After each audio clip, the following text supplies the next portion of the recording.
has its teeth. We have atomic bomb. We just push a button, then the whole part of the planet just gets destroyed. Just see how successful we are at defending ourselves.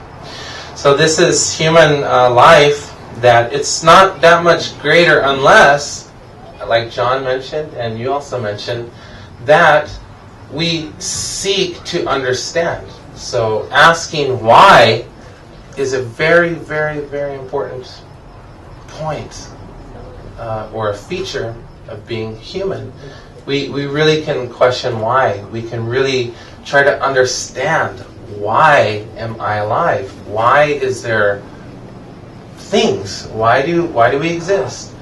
So that is a very important point, so much that the Vedic teaching of ancient India, one of the very first, they call aphorism or main points, is that now that you're human, you should just focus all your attention on asking this question, why?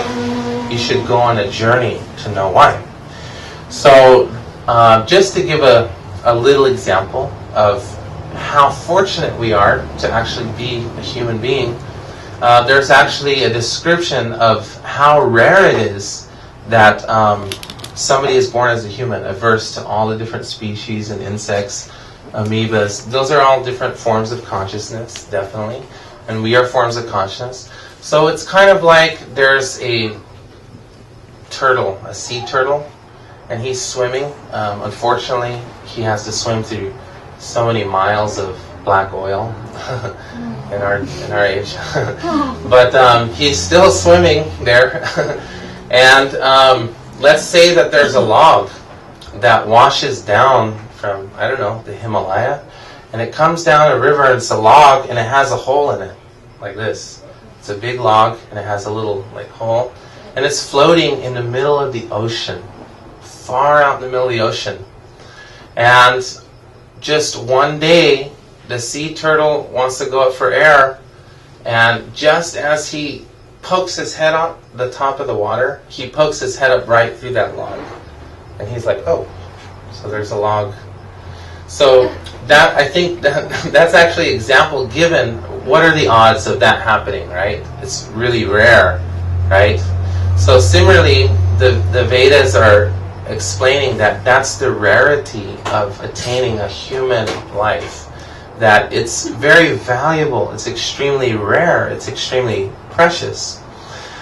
So that's something we might want to keep in mind when we think about goal planning, goal setting, like what are we doing here? So I just want to tell a short story before I finish it up. We can have some comments. There's knowledge is power. So I'll tell a short story. This is about this mantra that we're chanting, this Hare Krishna mantra. Once in a small village, there was a person. He was a seeker. He was a spiritual seeker. And he went to the local guru, the person who was very enlightened. And he asked this guru, he said, oh guru, please tell me, what should I do to attain the highest spiritual realization?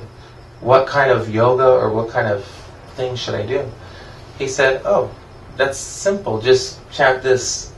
And he said this, and he said, this is one of the great secrets. This is one of the great secrets of yoga. It's by chanting this Hare Krishna, Krishna Krishna, Hare Hare, Hare Ram, Hare Ram, Ram Hare. You can get so much spiritual realization. So he said, oh, great. He felt very special. He left. He's walking down, and he feels like he's like the chosen one, like, yeah, I just embarked on something just profound. I can't wait to tell people about it. And then he sees the washerman washing clothes, and the washerman's chanting Hare Krishna, Hare Krishna, Krishna. So he's like, wait, he knows about it. Oh, well, there's only two of us. And then next to him, he sees some young girls. In India, they use the cow patties for fuel. So they're like making cow patties, and they're chanting Hare Krishna, Hare Krishna, Krishna, Krishna. So he's thinking, oh, okay, even little girls know about it. And then he goes to get a ride from, they call it rickshaw. There's somebody who drives like a bike and you jump on. So on the way, the guy's chanting, Hare Krishna, Hare Krishna. So I said, what is this? So he goes back to his teacher. He goes to his teacher and he said, you gave me like this secret mantra of all time and nobody else really knew that I was thinking like that. And he said, okay, well, I want to show you something. He pulls out this valuable jewel, very valuable jewel. Sparkly, shiny, beautiful, has a luster. So he says, go show this to all those people that you saw chanting. So he did. He went to the, he went to the washerman, and he showed the washerman, and the washerman says, oh, very good. He said, I can use this to wring out the clothes better. And he said, no, it's a valuable jewel, give me that. So he said, no, you don't understand its value. So then he saw the little girls, and the little girl said, oh, this helps shape the cow patties perfectly, and we sell them, and we get some nice money for. And he said, no, it can't be used for that. It's a valuable jewel. So finally he goes to the rickshaw driver, he's riding a bike, then pedicab. And then he shows him the jewel, and he said, oh, you know what this is for? This is for, what is it called? Smoothing the heel. Like or scraping a pumice stone. So this is perfect. This is going to work. So then he realized, wow, these people don't know. So he went back to his teacher, his guru, and he said, well, now do you understand? He said, yes. He said, actually, it's an open secret. It's an open secret. So similarly, although this analogy was talking about this Hare Krishna mantra, it's an open secret. I'm more referring to in the context of what I'm talking about tonight is that we have this human life. It's rare. It's an open secret. Everyone knows that there's something really important about being alive right now, and especially as a human. But very few people will actually appreciate its value to what it truly is.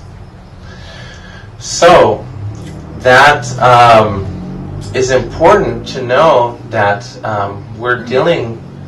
we have a rare chance and opportunity, and the human being, what is the main thing that's different from animals that we said? It's that ability to question, to seek, to go on a journey. So it's that ability to go deep into life and have a very fulfilling interactions with people and things, and not be so surface level. And furthermore, just like I was saying about the movie, you wouldn't go to a movie to watch 2 hours somebody sitting on a couch watching a movie. It'd be boring, right? So similarly, we would want to have our own movie, right? So life is like that. It's kind of like a journey. We're all on a journey, and as soon as I know personally, as soon as I take it out of that context, I feel bored, I feel lethargic, I feel meaningless when I take it away from that context that I'm actually going from here to there. Like I'm on a journey, I'm trying to go somewhere. And if I'm just stuck in a routine of, I'm just working, this is what I do every day, when I never stop to question why and how it's leading up to that, then I can lose my spirit.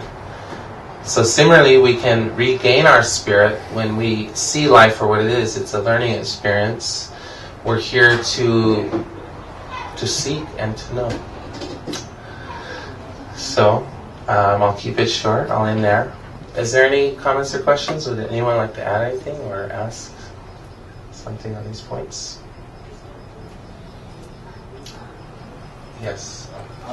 I've never seen you perform before, and you were amazing. I just wanted to let you know. The singing? I've never seen you perform, yeah. Thank you very much. Singing or speaking? Yeah, that's a perfect.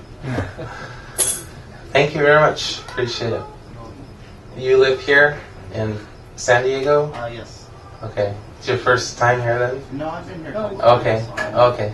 Well, it's nice to see you here. You had something, Jason? I was just wondering, is it possible to like completely disappear or like remove the false ego? And like in this in this lifetime, like is it possible to be completely realized like all the time and have no material desires or false yeah, ego? of course, it's possible. I mean, of course, it's possible. But just like anything, there's things that you would have to do. It's nothing valuable comes cheap or automatically. Rather, life is sacrifice. Whether you're trying to get that $1 million or